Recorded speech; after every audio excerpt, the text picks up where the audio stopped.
नमस्कार, जोहार झारखंड देख रहे हैं आप। आपके साथ मैं हूं शिप्रा झा। रांची के मुख्यमंत्री आवास में यूपीए की हाई लेवल मीटिंग चल रही है, जिसमें 1932 के खतियान और ओबीसी रिजर्वेशन पर मंथन हो रहा है।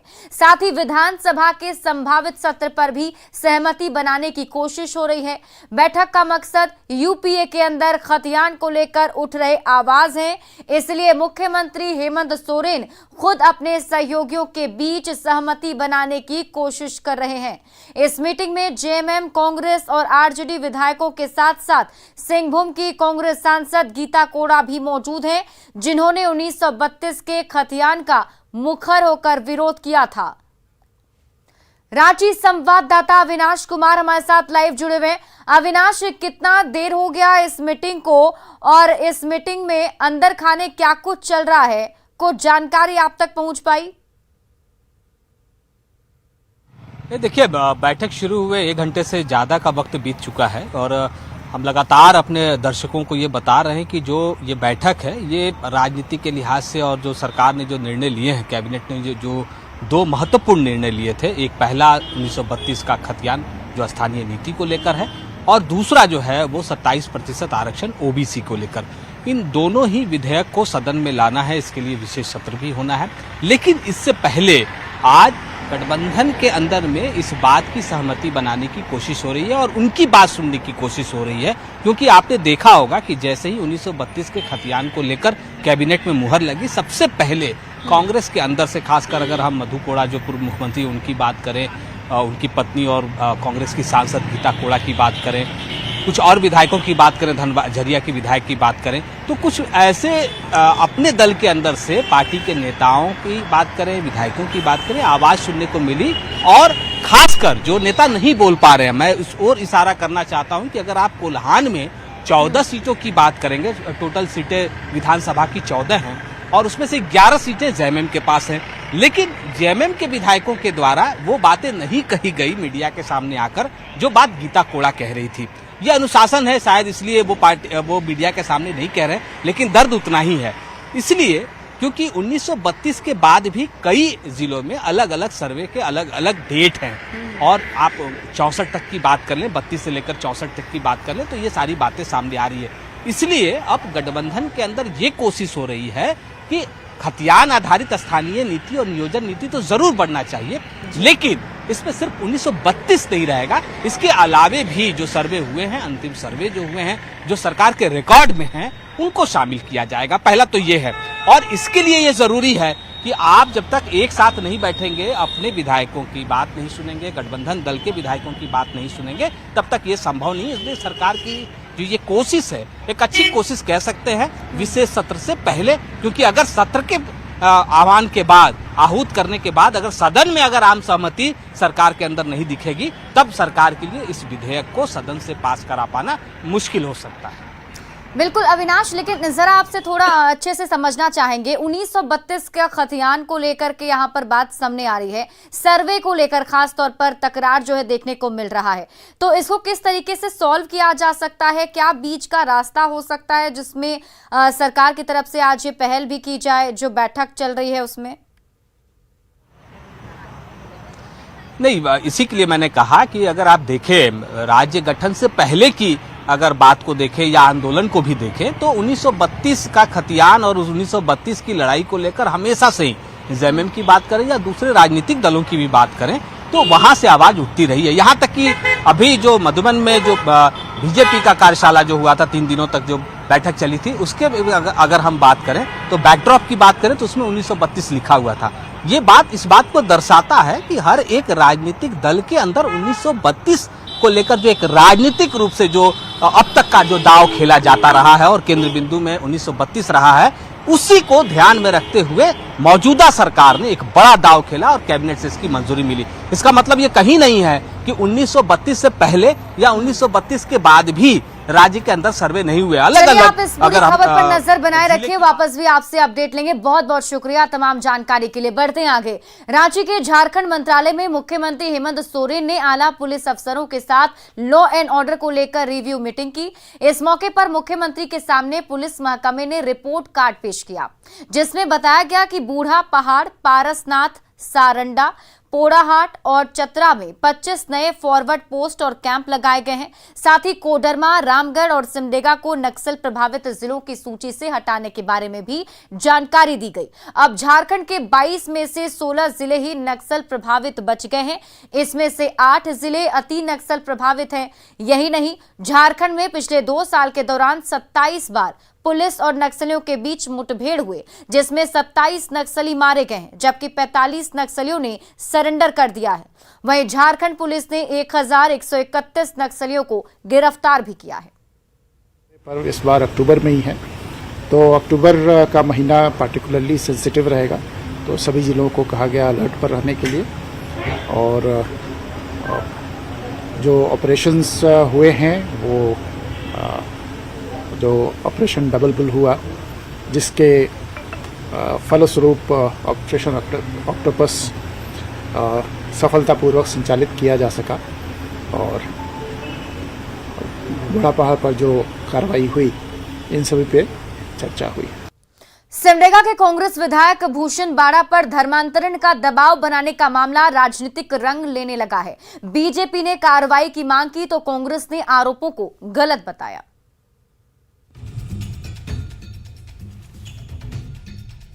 सिमडेगा के कांग्रेस एमएलए भूषण बाड़ा पर धर्मांतरण का दबाव बनाने का मामला तूल पकड़ने लगा है। ये बात साल 2018 की है, जब भूषण बाड़ा की भांजी सोनी मिंज ने घाघरा के primary school teacher Anoop Bharti से कोर्ट मैरिज की थी। पर आरोप है कि भूषण बाड़ा ने दामाद अनूप भारती पर धर्म बदलकर चर्च में क्रिश्चियन रीति रिवाज से शादी करने का दबाव बनाया। मुंहबोली बहन रश्मि सुचिता बाड़ा ने विरोध किया तो उन पर हमला करवाया। जब वहां गई तब हमको पता चला, बोल रहे थे लड़का को पहले क्रिश्चियन बना, उसके बाद हम लोग लड़की को साथ में जाने देंगे, इस तरह वो लोग बोल रहे थे। तो आप धर्मांतरण का विरोध किए तब जाके आपके ऊपर ऐसा जुल्म ढाया गया? मैंने धर्मांतरण का विरोध किया, मैं किसी को क्यों बोलूंगी सर। मुंहबोली बहन रश्मि सुचिता बाड़ा इंसाफ की गुहार लेकर पुलिस से लेकर प्रशासन तक के पास गई, पर किसी ने गुहार नहीं सुनी, तो उन्होंने कोर्ट का दरवाजा खटखटाया। इसका केस फिलहाल रांची के एमपी एमएलए कोर्ट में चल रहा है। यही नहीं, दामाद अनूप भारती को भी धमकी दी जा रही है, उन पर गोली भी चली। इसकी एफआईआर घाघरा थाने में दर्ज कराई गई है, पर पुलिस खामोश है। बीजेपी ने इस पर सवाल उठाए हैं। सरकार अविलंब उस पर मुकदमा दर्ज करे और मुकदमा दर्ज करते हुए से गिरफ्तारी करे। जिस प्रकार से धर्म परिवर्तन पूरे झारखंड में फैला है, उसका कहीं न कहीं संबंध इस विधायक से तो नहीं है, इसलिए पूरी तरह से कांग्रेस को पूरी तरह से इसका जवाब देना पड़ेगा। धर्मांतरण का दबाव बनाने, डराने धमकाने और हमला कराने जैसे गंभीर आरोपों से घिरे कांग्रेस विधायक भूषण बाड़ा ने इन तमाम इल्जामों को सिरे से खारिज कर दिया है। ये देखिए कि निराधार आरोप है, इस तरह से कोई बात हुआ नहीं है। अरे मुझे बहुत सारा काम करना है, मैं उनसे मैं अपना इस तरह से करके मुझे क्या फ़ायदा है। मुझे जनता का सेवा करने के लिए आया हूँ, जनता का सेवा कर रहा हूँ। कि विधायक के ऊपर बेबुनियाद आरोप भारतीय जनता पार्टी के प्रदेश अध्यक्ष के द्वारा बिना कोई जांच का, बिना कोई दस्तावेज का, अगर उन्हें मीडिया की सुर्खियों में बने रहने का इतना ही शौक है तो वो बोलते रहे। झारखंड में लव जिहाद और धर्मांतरण के मामले लगातार सामने आ रहे हैं, पर सिमडेगा के कांग्रेस विधायक भूषण बाड़ा पर लगे आरोपों ने पूरे मामले को नया रंग दे दिया है।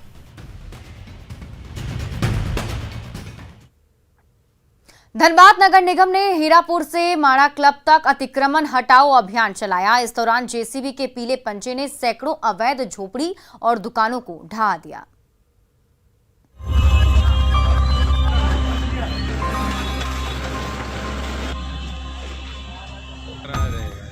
जेसीबी का पीला पंजा बिजली की फुर्ती से चलता रहा और रोड के किनारे खड़े अवैध ढांचे तिनके की तरह गिरते रहे। पर्व त्योहार पर होने वाली भीड़ को देखते हुए धनबाद नगर निगम का बुलडोजर शहर की सड़कों पर दौड़ने लगा तो एक एक कर तमाम फुटपाती दुकान जमीन दोज होने लगे। बुलडोजर के इस्पाती पंजे ने चंद घंटों में ही हीरापुर से लेकर माड़ा क्लब तक का सफाया कर दिया। पर अतिक्रमण हटाओ अभियान के शिकार दुकानदारों का दर्द छलक कर सामने आया है। आज नगर निगम द्वारा अचानक से यहाँ अतिक्रमण कर दिया गया है। हर साल जब भी दुर्गा पूजा का सीजन आता है, चाहे त्योहारों का सीजन आता है, नगर निगम के द्वारा इस तरह का कार्रवाई किया जाता है, जो कि सरासर गलत है। अतिक्रमण की वजह से धनबाद की चौड़ी सड़कें इतनी संकरी हो गई हैं कि छोटी बड़ी गाड़ियां तो दूर, पैदल चलने के लिए राहगीरों को भी जगह नहीं मिलती। ट्रैफिक जाम से परेशान धनबाद वासियों को राहत दिलाने के लिए धनबाद नगर निगम ने बुलडोजर दौड़ाया तो फुटपाती दुकान उजड़ने लगे। जेसीबी के पंजे से हो रही तबाही को देखकर कई दुकानदारों ने चंद मिनटों में सारा माल समेट लिया। जो नहीं समेट पाए उनकी दुकान जेसीबी ने ध्वस्त कर डाली।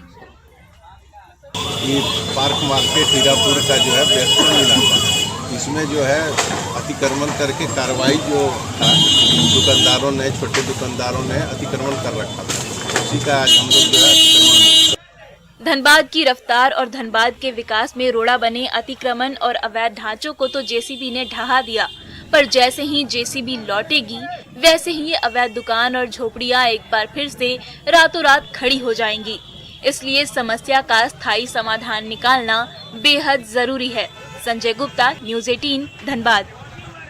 रांची के डोरंडा में नाले के लिए खुदे गड्ढे पर बिछी पटरी कभी भी जानलेवा साबित हो सकती है, क्योंकि हर दिन इसी पटरी से होकर सैकड़ों लोग आते जाते हैं, पर पांव फिसला तो बचना मुश्किल है।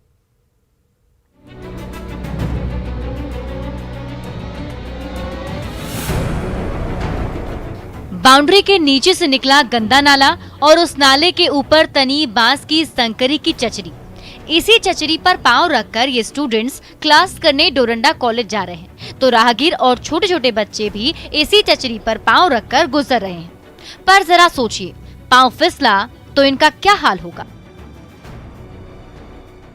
इस वक्त हम राजधानी रांची के बहुत ही मुख्य कॉलेज के पास मौजूद है, जो कि डोरंडा कॉलेज है, और यहाँ की जो एंट्रेंस है उसके पास का आपको दृश्य दिखाएंगे। सामने किस तरीके से जो पूरा रास्ता है लोगों को आने जाने का, किस तरीके से दुविधा भरे लोग बड़ी परेशानी में है इस रास्ते को क्रॉस कर डेली जो स्टूडेंट्स है वो क्रॉस करते हैं, कि स्थानीय लोग क्रॉस करते हैं, फिर भी यहाँ पर कोई भी काम जो है अभी कार्य पूरा नहीं किया गया है। रांची नगर निगम इन दिनों डोरंडा के गली मोहल्लों में नाले बनवा रहा है। इसके लिए सप्ताह भर पहले ये गड्ढे खोदे गए थे, पर ना तो नाला बना और ना ही गड्ढा भरा। नतीजतन बारिश के पानी में ये नाला मौत का नाला बन गया है, जो डोरंडा वासियों के लिए मुसीबत से कम नहीं है। इसमें अचानक बच्चा कोई भी गिर सकता है। अभी छोटे बच्चे का तो इधर आना जाना नहीं है, अभी तो स्टूडेंट ही लोग, कॉलेज के स्टूडेंट लोग ही हाथ पार हो रहे हैं, जिसके कारण बहुत कठिनाइयां भी हो रही है। देख लीजिए, आने जाने में जब बारिश होती है तो बहुत ही ज्यादा परेशानी हो जाती है। अगर बेंचास अगर पैर फिसल गया तो बहुत ही दुविधा, जान को खतरा है। अच्छा, आप लोग तो फिर भी चलिए अडल्ट है, छोटे बच्चे पार होते हैं करीबन, उनके लिए तो ज्यादा ही दिक्कत है। ये उस राजधानी का हाल है जहां पूरी सरकार बैठी है। हुक्मरानों से लेकर बड़े बड़े अफसरान तक आसपास ही रहते हैं, पर किसी को भी डोरंडा वासियों की तकलीफ से मतलब नहीं है।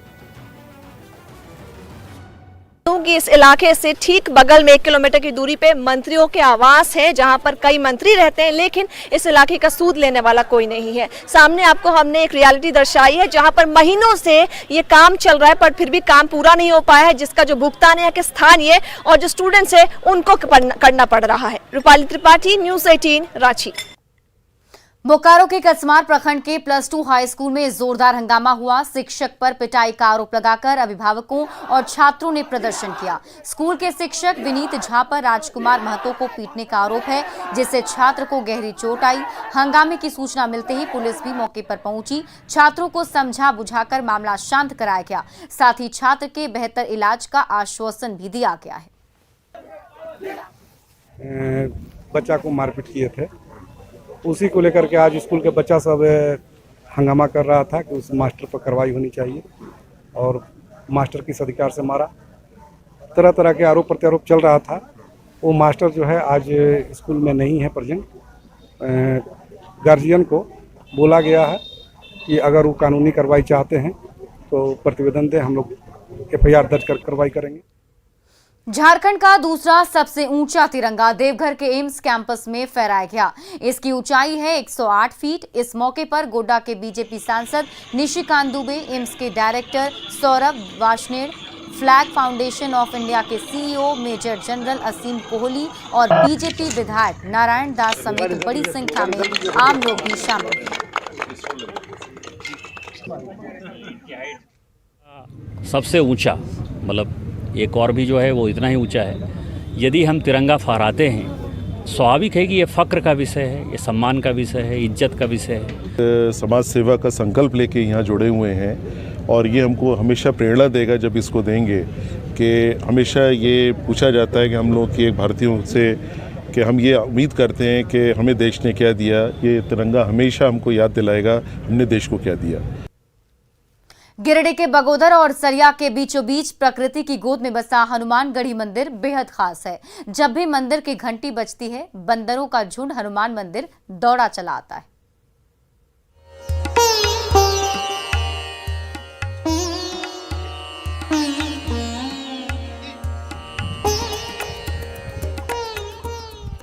घने जंगल के बीच दुर्गम पहाड़ी पर बसे इस मंदिर में कई रहस्य छुपे हैं। मंदिर में एक गुफा है। कहते हैं कि दुधिया बाबा के बाद आज तक उस गुफा में कोई भी प्रवेश नहीं कर पाया है। दुधिया बाबा प्राचीन समय में यहाँ रहा करते थे। प्राकृतिक धाम हनुमानगढ़ी में ये जो गुफा आप देख रहे हैं, यहाँ पहले दुधिया बाबा रहते थे।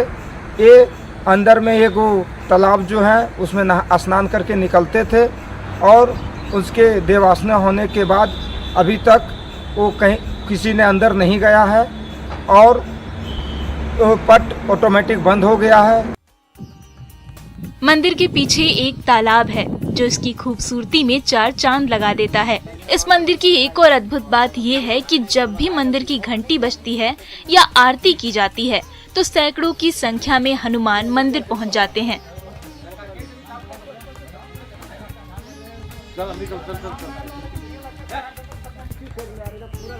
मंदिर में आने वाले श्रद्धालु इस दृश्य को देखकर स्तब्ध रह जाते हैं। हनुमानगढ़ी में श्री हनुमान जी की अलौकिक प्रतिमा और गुफा का रहस्य श्रद्धालुओं को अपनी ओर खींचता है। न्यूज़ 18 के लिए गिरिडीह से एजाज अहमद की रिपोर्ट। और आइए अब देखते हैं झारखंड 2020।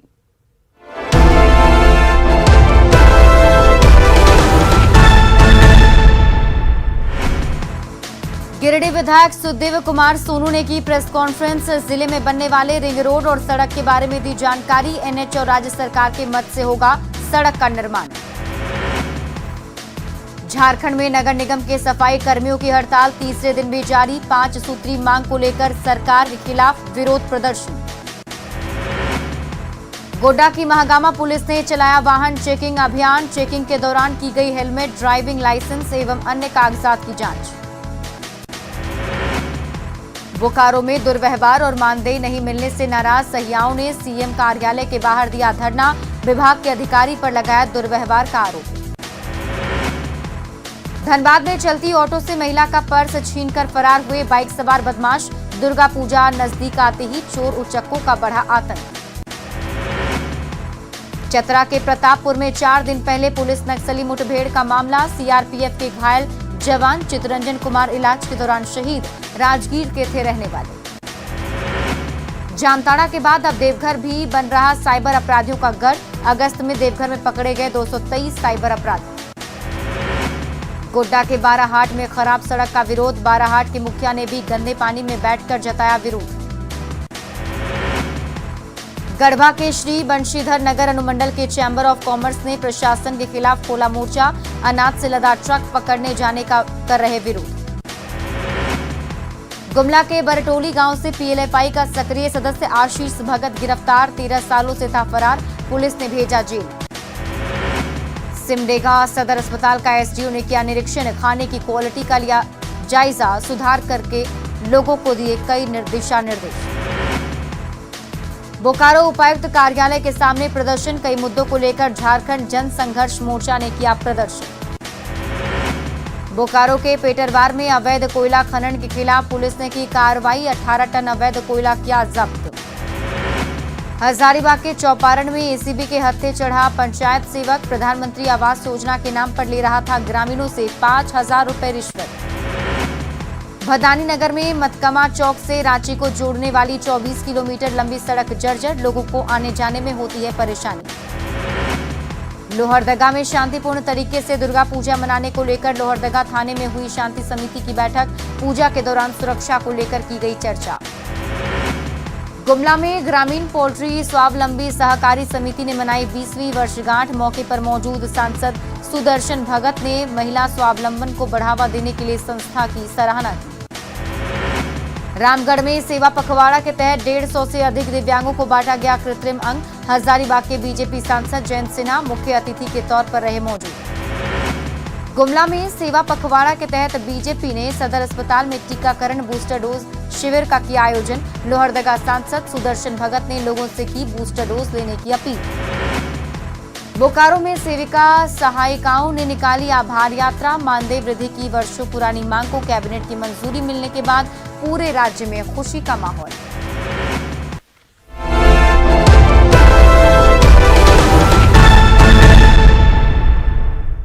और फिलहाल इस बुलेटिन में अभी के लिए बस इतना ही। आप देखते रहिए न्यूज़ 18 बिहार झारखंड।